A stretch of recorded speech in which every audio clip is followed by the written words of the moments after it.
It is hard in reality to tell who is a wolf, a ravenous, psychopathic wolf in sheep's clothing, and who is a sheep, an angel. It's hard to tell the true nature of people sometimes, and though the man in the last days videos is difficult to figure out. I personally believe him to be a deceiver, an antichrist-like figure. You could call him that, or a false prophet, whatever word you want to use. But this man here likes to tout. He likes to tout. Or not tout, but he likes to show off his predictions. He likes to talk about seeing Jesus in person, and he talks about Jesus talking to him. Giving him, information about future events. And he talks in his videos about God telling him about the stock market and big things happening. And in reality, if there's anything I know about the God of the Bible, and there's anything I know about Jesus, what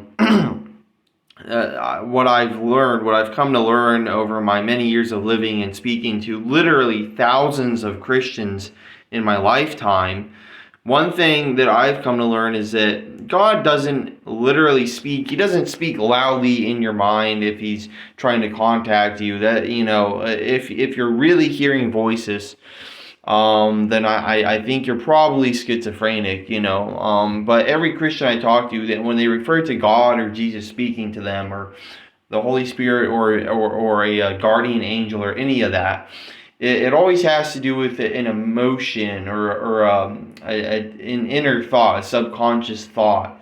It's never like an actual voice you hear or an actual figure you see in real life. That just doesn't happen. It doesn't happen. The last time that Jesus was ever seen, and even if you're an atheist listening to this, I think that, based off of the historical evidence and just all the information around this Jesus character, I think it's kind of obvious that the guy did exist at one point in the past. Whether you believed he performed supernatural things or not, I think that he was a real person. I think there's enough evidence, especially being discovered right now. There's a lot of evidence still yet to be uncovered under the Temple Mount and all throughout Israel. Tons of secrets hidden in the caves in the mountains and underground and in the rivers. There's still secrets to be uncovered. But besides that, Jesus and God are not the kind of characters to come to someone in person unless it's like the most urgent thing ever. But since everything's been written in the Bible now, like depicting what's to come and likely the next few months or years or decades, to do with the rapture and the New Jerusalem and all that, since it's already been written in the Bible, I don't see why God or Jesus or the Holy Spirit or any other angelic being would have any interest in coming down in person and revealing themselves to someone, in physical form, that could be seen. I don't see there being any true point to that. One of the only times that God ever appeared in person was when he appeared as a burning bush, and one of the only times God appeared to anyone as a spirit was, I believe, like after he died. I think he appeared to his followers, like, showing the holes in his hands. I think he was like a spirit at that point after he died. Or no, I think he came back in the flesh. I think that's how it went. Yeah, but my point here is that God and Jesus never show themselves. They never really appear in physical form. Like God has a few times, but that's like the circumstances have to be incredibly extreme for God to decide to do that. And so, yeah, I don't think this last days guy has seen Jesus in person or heard God or Jesus speak, like physically heard a voice, because all the Christians I've talked to who are genuine, and pretty much just all of them, that I've ever talked to have said that they don't hear like an actual voice, not like a schizophrenic person to where you think someone's actually there. It's like a inner thought in the mind, or an emotional thing that's connected to your subconscious. That's how it is. That's how God communicates. From what I've learned. And yeah, signs will be shown to people of things, but this happens extremely rarely. Of all the Christians I've talked to in my life, only a few of them have talked about witnessing true miracles. Things that are so incredibly unlikely that they have to be from a higher power.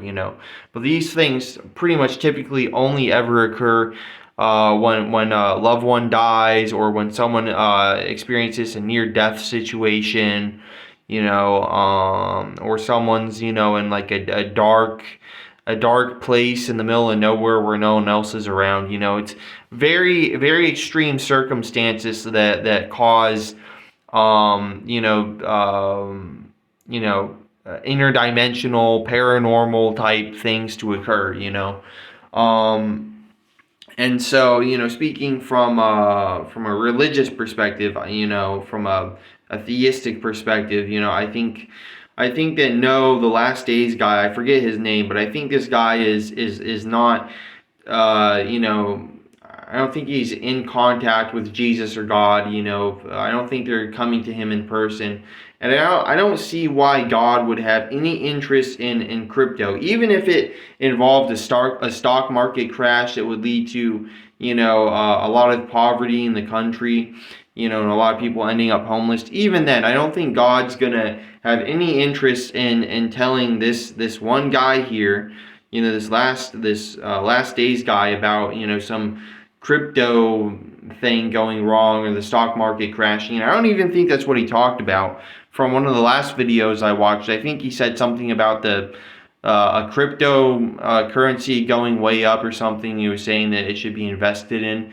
I don't think God has any interest in anything to do with money. If anything, I think God only ever care for cryptocurrency to be destroyed, if anything. Yeah, this guy, he keeps going over. The guy talks over and over and over again about the Trump assassination prophecy that he made. And he says, like, oh, I made this prophecy months ago, but I can't find that prophecy anywhere. And from what other YouTubers told me, apparently they took the video down. I was like, where is that video where he, quote, quote, predicted the Trump assassination attempt? And it turns out that he took the prediction video down because it was a bit wrong.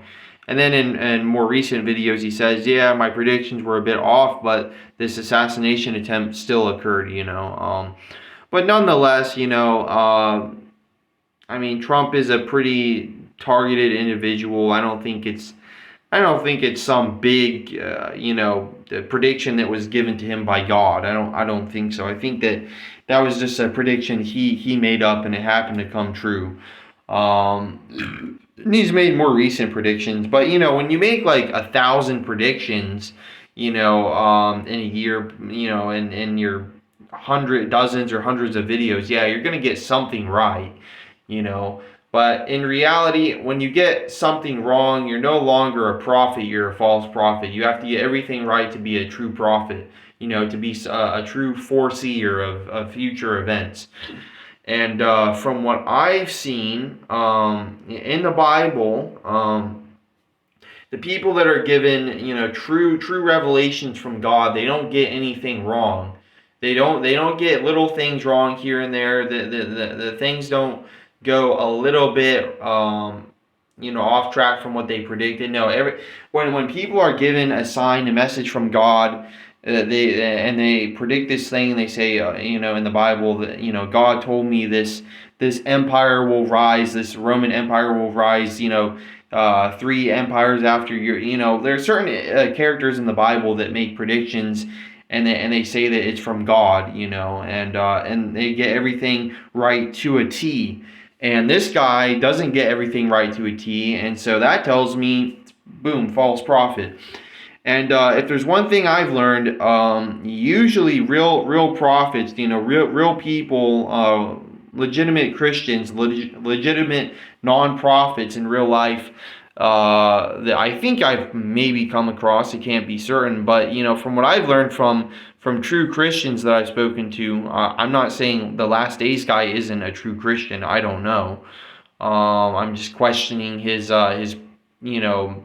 visions of the future and seeing Jesus in person. I'm questioning that, but I'm not saying he's not a Christian. I don't know. I could be wrong when I assume that he's not, but from true Christians that I've spoken to in the past, they've told me about different experiences and that they've had, different things they've envisioned and stuff, and they don't go around talking about it. They don't go around sharing everything with everyone.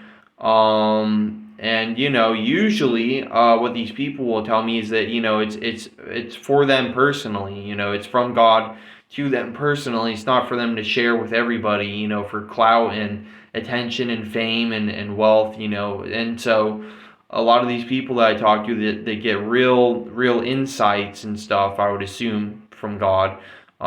They don't go around sharing it with everybody like this last days guy does. He's got a lot of views. He's got a lot of followers. And I mean, if there's one thing that I've learned, beyond everything else that I've learned from Christians, prophet type Christians, is that they usually don't have a lot of followers. They don't usually have a lot of attention. They don't go around trying to. I mean, if anything, they're kind of ignored by other people. It's just like Jacob. Jacob and his Jacob's troubles passage in the Bible. I think that's his name, at least, Jacob. This old guy that's on an island, and everybody's just kind of forgotten him, but he's getting these visions of things to come. That's how it is for real prophets. They're not. The true chosen people are not noticed. They're isolated. They're betrayed. They're ridiculed. They aren't heard. They aren't seen. And so, in reality, it's my belief that a true prophet of God would not be warranting such attention like this Last Days guy does. I mean, there's something about his character that resonates with psychopathic individuals. I'm not a psychologist, but I've studied psychology for years. I'm not training to become a psychologist. I'm not going to school for it. I just have it's sort of my special interest. It's my hobby, studying psychology, And if there's one thing I've noticed about the guy, he has a very plastic smile, in my opinion. A lot of people say the eyes don't lie, and to me, he just has a very plastic smile, an artificial smile. There's just something off about him. I don't know what, but something is very off about the guy, and it rubs me the wrong way. It's like whenever Yoda's around Sheev Palpatine in Star Wars, or especially Mace Windu, he senses something is off about Chancellor Palpatine, because he's obviously the secret Sith Lord trying to kill the Jedi and take over the galaxy. There's something off about this Last Days guy. It's just something in the back of my mind that I sense that just it doesn't feel right. And this is something I've noticed other true Christians. They have this third eye, third sense. This especially heightened ability to tell if somebody's corrupt, if somebody's disingenuine. It's just sort of this I guess godly Holy Spirit type sense that you get when you feel that there might be something off about this person. And I feel that, I sense that when I look at the guy and hear him speak. There's something not right there. And a lot of his predictions and stuff, and a lot of what he says mimics people like Peter Popoff and the COVID-19 I blow the wind of God on you guy. I forget his name. I should know the name. But anyway, that's literally all I've got to say in this video about the last days guy. And I may make another video about him um, when I do more research, when I learn more. But yeah, something about him is off, and I don't like it. I don't like it. It yeah, I sense something is off here. So anyway, tell me what you think. For sure, definitely comment, and I'll see you in the next video. So yeah.